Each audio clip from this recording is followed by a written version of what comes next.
obviously what Berkshire Hathaway thinks about this is a pretty big deal because Berkshire Hathaway is the largest shareholder in Kraft Heinz. It owns 27.5% of that company.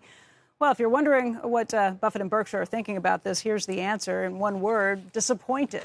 Warren Buffett tells me that they were disappointed with them coming up with this idea, and then disappointed on top of that that shareholders will not be getting a vote when it comes to what's going to be happening with this.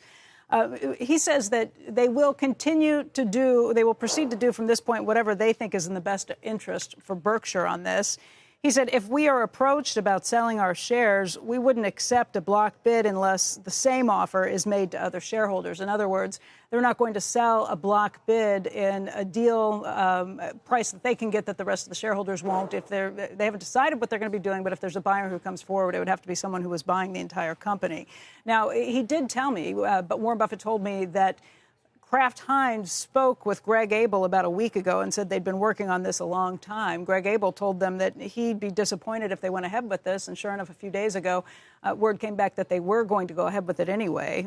Basically, they were informed about what the Kraft Heinz board had decided on all of this. I asked Warren Buffett why they didn't like this deal. He said, for starters, it should cost them about $300 million to implement this and additional overhead costs, and that it's going to take about a year to do so. So that's time that I guess in his view is wasted at that point.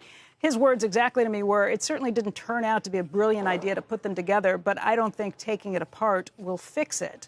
If you looked at the stock's performance over the last 10 years, you'd see a little bit of the pain that Berkshire's been in over this period of time, just over the last year. Yeah, you can see here, since the merger closed in 2015, stock's down by about 70%. It's been down about 20% over the course of this year, and it's down 3.5% this morning on this news.